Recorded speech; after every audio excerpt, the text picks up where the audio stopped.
എങ്ങനെയാണ് ഒരു കുട്ടിയെ നമ്മൾ ബ്രഷ് ചെയ്യാൻ ശീലിപ്പിക്കേണ്ടതെന്ന് തോന്നുന്നത്? ഒരു 2-3 വയസ്സുള്ള കുട്ടിക്കാണ് സ്മിയർ ലെയർ എന്ന് പറയുന്നത്. വെറുതെ ഒന്നൊരു ലെയർ തേച്ച് കൊടുത്താൽ മാത്രം മതി, എക്സസ് എടുക്കരുത്. കാരണം ഇത് ഇറക്കി പോകാനുള്ള സാധ്യത കൂടുതലാണ്. മിക്കവാറും കുട്ടികളെ പേസ്റ്റ് എന്ന് പറയുന്നത് ഫ്ലേവേർഡ് ആയിരിക്കും. സ്ട്രോബെറി, ഗ്രീൻ ആപ്പിൾ ഒക്കെ ഫ്ലേവേർഡ് ആയിരിക്കും. അപ്പൊ ഇത് ഇറക്കി പോകാനുള്ള സാധ്യത വളരെ കൂടുതലാണ്. വളരെ ചെറിയ എമൗണ്ട് മാത്രമേ എടുത്തോ. ഒരു 3 to 6 ഒക്കെ ആകുമ്പോഴേക്കും നമുക്കൊരു പിയർ ഷേപ്പ് ആയിട്ടുള്ള അത്രയും പേസ്റ്റ് എടുക്കാം. അത് വെച്ചിട്ടാണ് ബ്രഷ് ചെയ്യാൻ പറയാം. എക്സസ് ഒരിക്കലും എടുക്കരുത്. പിന്നെ നമ്മൾ പേസ്റ്റ് എടുക്കുന്നതിനേക്കാളും ഇത് എല്ലാ സർഫസിലും എത്തുന്നുണ്ട് എന്നുള്ളതാണ് ഉറപ്പ് വരുന്നുണ്ട്.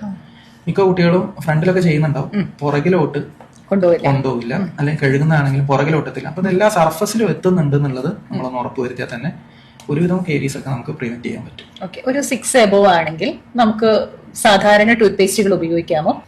അബവ് 6 എന്ന് പറഞ്ഞ കാര്യങ്ങളൊക്കെ സ്വയം ചെയ്യുന്ന ഒരു സമയമായി. അതിൽ നമുക്ക് ഏറ്റവും നല്ലത് ബ്രഷിംഗ് സമയത്ത് നമ്മളെ കൂടെ നിർത്തുക എന്നുള്ളതാണ്. നമ്മൾ ഒരു 6 വയസ്സിന്റെ മുകളിലൊന്നാണെങ്കിൽ നമ്മളെ കൊണ്ട് ചെയ്യിക്കാൻ അവരെന്തായാലും സമ്മതിക്കില്ല. അപ്പൊ നമ്മളെ കൂടെ ഇരുത്തി അതൊന്ന് സൂപ്പർവൈസ് ചെയ്യുക എന്നുള്ളതാണ് നമുക്ക് ചെയ്യാൻ പറ്റുന്നത്. 6 ഇയർ അബവ് ഒക്കെ നമുക്ക് ഫ്ലൂറൈഡ് പേസ്റ്റ് ഉപയോഗിക്കാം, പക്ഷെ അവരത് ഇറക്കരുത് എന്നുള്ളത് മാത്രമേ ഉള്ളൂ.